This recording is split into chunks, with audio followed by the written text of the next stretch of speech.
Musical Cryptograms, The Easter Eggs of Classical Music by Rachel Cernasek and Mia Lee. On today's videocast, we're going to be diving into more details about musical cryptograms.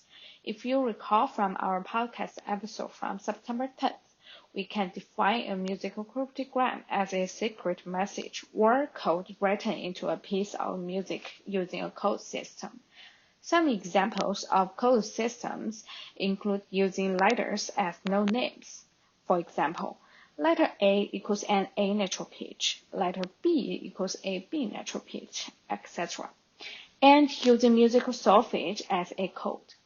This second code system will become clear once we get to our discussion about Dmitri Shostakovich and his Elmira motif.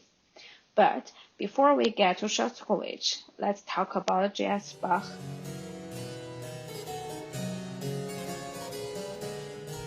In our podcast episode, we delved into what is perhaps the most well-known musical cryptogram found in much of Bach's music, the Bach motif. This motif uses the first code system mentioned, assigning letters to note names. In German notation, B stands for B-flat, A stands for A natural, C stands for C natural, and H stands for B natural. Together, this motif sounds like this.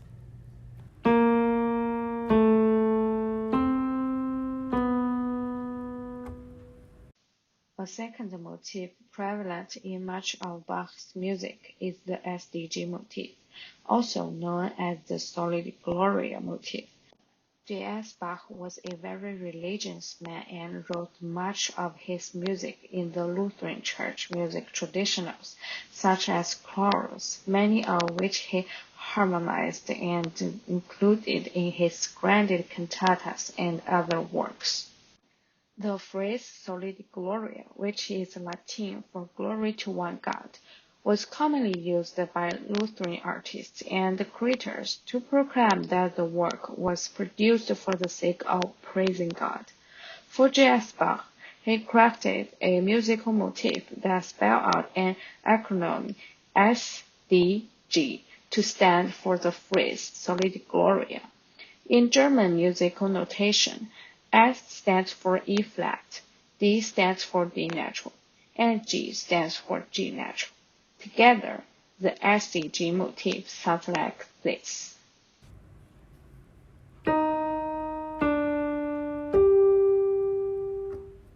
So, when Bach used this motif in his music, not only was it a clever way to signify his Lutheran faith, but it also signified his greater purpose as a composer to praise God. This motif is less known and less researched than his BACH motif, despite the SDG motif being used more frequently than BACH. This is perhaps due to the relative simplicity of the motif.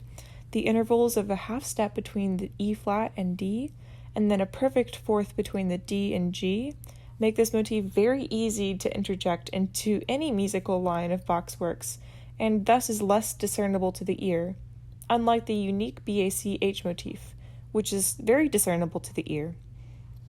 Bach used the SDG motif in nearly all of his music, sometimes as written, but also sometimes transposed, sometimes in retrograde, sometimes inverted, and sometimes in retrograde inversion. Let's listen to an excerpt from Contrapunctus 10 in The Art of Fugue, where Bach uses the SDG motif.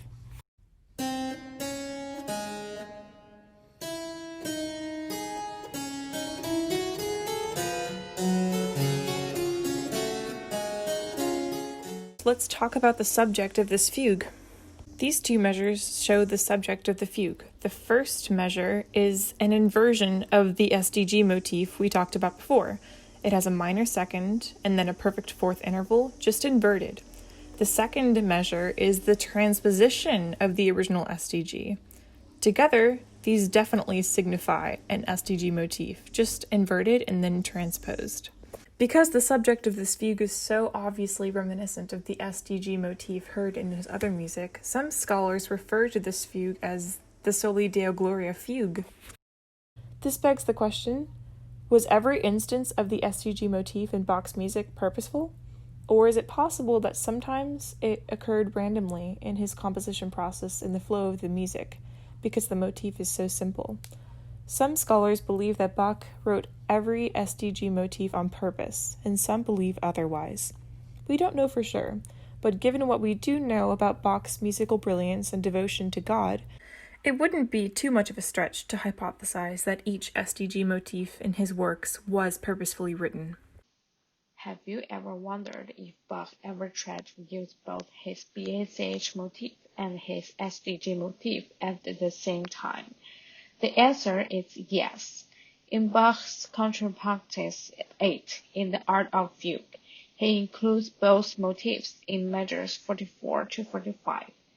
In the top line, the BACH motif is seen in retrograde, which means that it's played backward.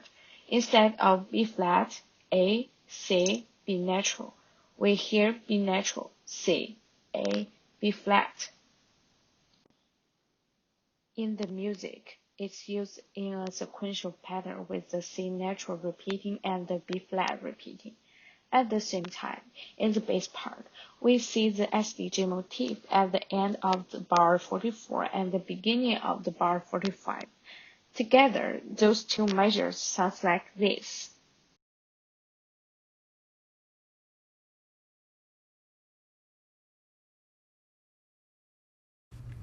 Composers use musical cryptograms to subtly hint at something in their music, which usually holds some sort of significance to the composer himself or herself. For Bach, he found significance in his own name through the use of the BACH motif, and in God through the use of the SDG motif. In the case of Russian composer Dmitri Shostakovich 2 centuries later, the composer's own name was also of personal significance, as seen with his DSCH motif we discussed in our last podcast episode. However, Shostakovich also found something else to be of such importance, for which he created a musical cryptogram, or shall we say, someone else.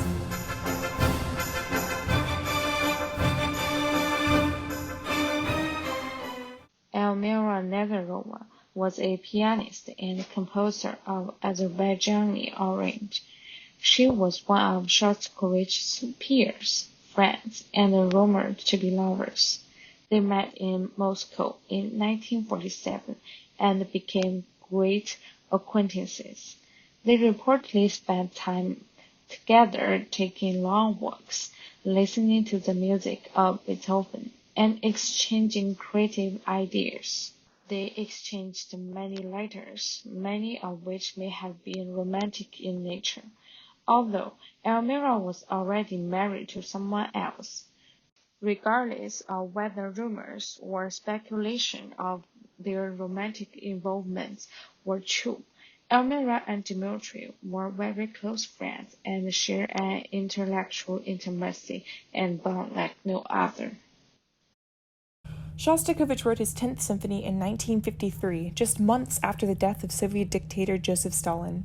Stalin's regime was brutal and had inflicted hardship on many composers and intellectuals.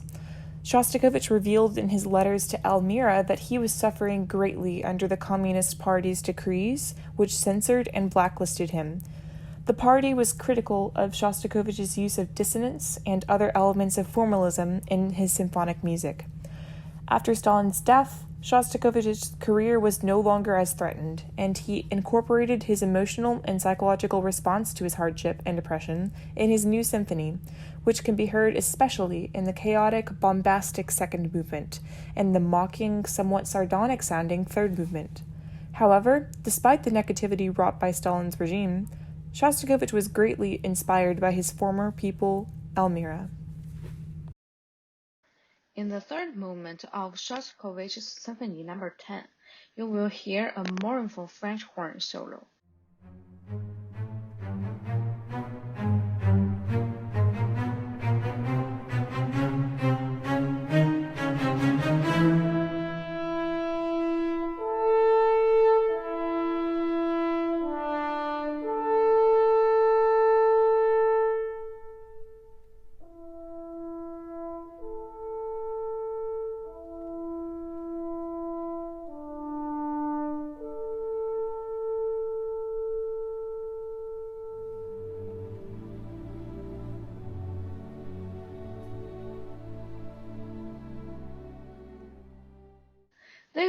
theme is commonly known as the Elmira theme or the Elmira motif.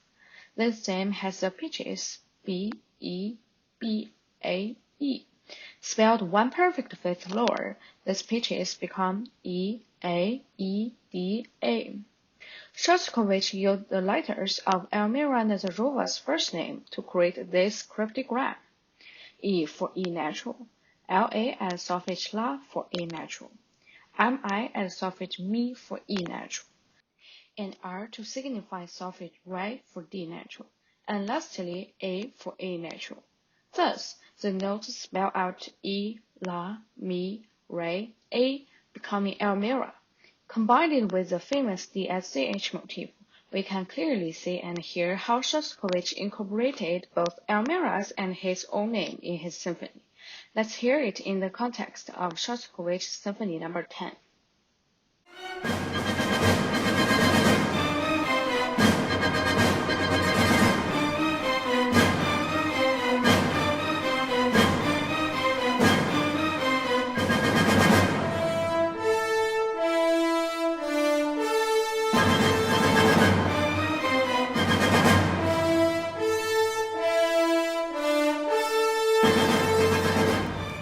Musical cryptograms are a clever and sneaky way to incorporate a secret message into a piece of music. J.S. Bach and Dmitri Shostakovich are two of the most well-known composers of musical cryptograms, but they are certainly not the only two.